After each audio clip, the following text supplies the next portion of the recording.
Na moli mawinai, o sa sauninga na pa ia ilangono o ta ai o tangata nu o Samoa na lua na mai moina lea wha moe. Ai usi mai whaafonga sa vaianga o sauna angole aso, mai le prestene o le mautol senate, le fionga tua olo mana i o fruen. O se kala whasoro piko ringe ile, i le maloku kuila ma mungu a whapere maloku ko kasi. This is history. O sfuru ma le luanga kuko kasi ere malo Samoa. O sfuru ma koru kausanga karung kuko kasi pa kupu leo se mea mua whapea. O wala ulia se pandemia, se kai kai le maloku kuila ma mungu a kai le fongo, e whakau konga le pandemia le ngofo mai. Le fio mai le fionga le lauli al maria kua.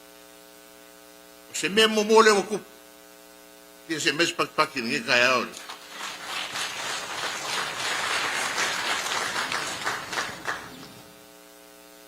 O se mea mo foi le wakupu wa fio mai le au mamalo le maro Samoa.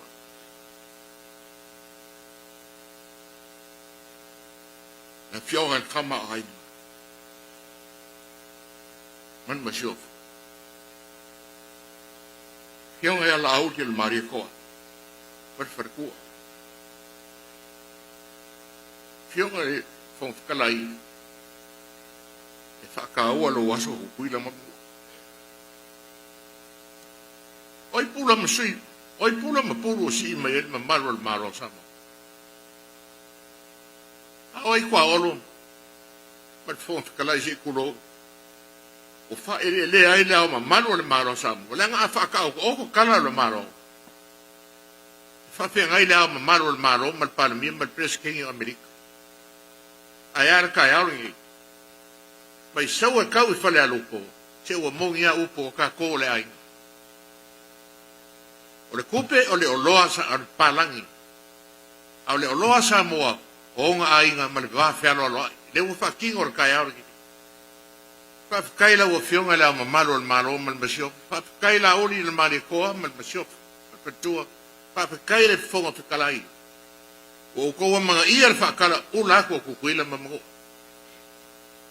O koa mga kua ile le kai aoni e le kala le urua I maoka. A whau ia Samoa. O le maoka le whapea e lau I ula e pou le koa. Inga o umang whau le maoka. O koe amela e le mga o meko I alo. Koe kasi al me mga o e lo maoka. Koe se pai lei o lo maoka. Au le lei leo ke mga oai, o se lei e whangau solo le au ai ki ka pu e piko pao. E lei makea e alo al mele. Ai oso alo I mangu e melo I ele a fionga I a misa al fua. Papeo I ngalo ke lei. Me foi nganga lainga I ngore o le mauka o misa, o le mauka I konga lei. A le mga o alo, I a kalingi konga rongo mauka, I o le au le fale. O kuila mamua.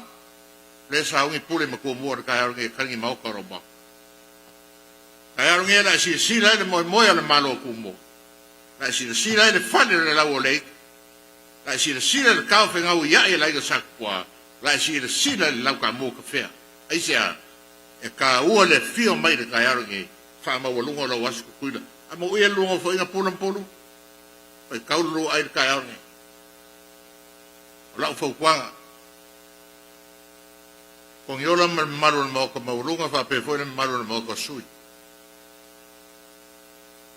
O puarkus. Por kanga ka ngofo fa kioaka. Ere ri mai ma. Ko ko nga ma o ko le ku I so fu mai mui. Le fionga presidente o mauta maulunga le fono tutuile mamanua tua olo mana ia fruen. Peitai. Le mauta fono le wa mai a o se mauta anangata pe on sauno lo na tai ka mutole sunga lauli. Le ua fausia ai I lalo ai a inga. Ia mawhai o na tali atu I matangi a whae o atu le malalosi. I le se lau fitus ful mai le leitu la. Ma whae o atu le category 3 le malalosi o matangi. Ma mausa lilo na whaavae mai lo longa. E a fia ile o ngā ele ua fausia ai. Tala turilo el tau ol soa umon masina le nei o te sema lo o lua lima. Le ua whaalau lua ile pa ua le tau le penisini ma le kiso ai si ile tau le kalsini. Tulanga wea I nei o le pensini wa pa ule 5 te sene I le lita, mai le 2 tālaiva fitu I le 2 tālaiva lua. O le kiso o pa u le tesi maleono o le sene i le lita, mai le tolu tala se fulu tasi i le tolu tala se fulu sene. O le kalasini usi itia le tasi sene i le lita, mai le lua tala ono iwa, i le lua tala fitu se fulu. O wha amawina le pa u o le tau o le pensini ma le kiso, ai si i le tau o le kalasini le masino te sema. O le tau mo le masino te sema sa fuafua mai, i le oka suau u mo le masino o ke topa, lea sa whapeona tau nuu ia pia ia Novema. Ta ua le whamtalanga whaalawa e tele, mai le malo e tele lu i tau. Sa fia ai le tau mo le suau. E le i whaamamaina ma suau, ua mai au na whaamama, i le whaangasolongo le lua o lua lima. E pei o le taua i le vao Ukraine ma Lucia, si tia o tau o tiuteo o loa Amerika. Whapele OPEC pol whaalapo ptonga e pū lea, le tufa ino suau. Ma le whetu na inga o sapalai suau, o vaenga umaia, o lo oa awhia i le whaatulanga ina o tau suau, lea o lo o iai naifesu ia inga laiti, e tau mai i le taiminei. Tau fō suau ui pompensini te sema a matatu lea so i lea so tolu tasi, e lua tala iwa lua, pensini lita o le kiso, tolu tala susene lita, ma le kalasini e lua tala fitus fusene i le lita. Wa matale masina lona lua o le whamanuianga tolu se lau tala mō tangata iaia awhianga tū mau. Na whato a amata saini le masina ntenei o Novema. Mai ula ngona mai ai nei le leo o le whaafetai i le atua male malo. O le sunga isa ako o lo ngalua le Blind Association tangata iaia awhianga o le vaai. Ina ua tātou whesilingi e le si tanga o lātou maua mai le selau tala i le masina i le tolu selau. O se whaamanuianga tele i lo uolanga whaatangata i le awhianga o le vaai.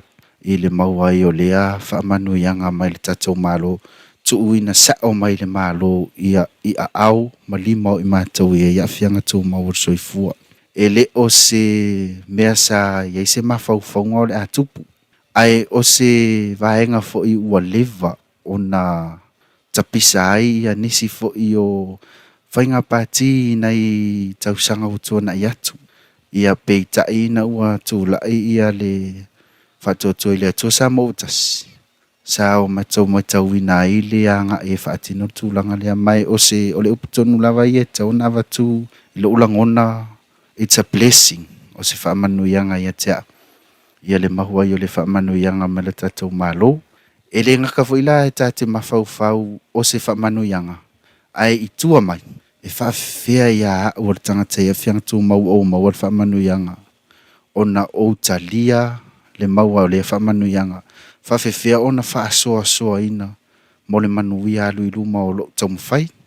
E mese o na o se tangata e tausi ainga, tausi nuuma whamaupopo le ekalesia. E talitonu fo ila sunga isa ako, o i tonu lea ua mawhai ei ne o na si itia le tūlanga o lona ia ainga, ina ua mawhai ona ia whaasoa se tupetele. Ai mai sa ilava ile tele o mea whai a lona ainga, ai sa le tai o na lava le whaasoa. Te le lava le ese ngā wai ai te minei. Sa a mate se lau TALA ina ua suia whainga malo mai lua whelu sifun mantasi. Ai ile si itanga wai ai lea ua tasi le masina lea ua talua na amatar si itanga fōu mai le se lau TALA ile tolu se lau TALA. Ia te au lava ia. Ua matua i te le whaasoa. Ua matua i ua iaisu inga te tele i tūlanga o le whaasoa ina o lea tamau ainga molo ainga. Ona o lea ua sili atu se lau pasene si tia. E toi ave pēl mawhauwhau le langona o se whamanuianga. Ona o lea ua mawhai o na ngafa tauli maina ia le tele o la ta whaasoa. Ia ua fisosoa ni ia ta ito tangata ele awhiang tū mau soifua. Ele o tele se alanga tupe o lo o mwhai o na langolango a i tau mwhainga si au whanau i tūlanga o onga. Ia male tūlanga lava o aso uma, soifuanga o aso uma. Ai ua tele se whamama avenga mai le tatou whainga malo ua i te minei. Le sunga isa ako mai le Blind Association.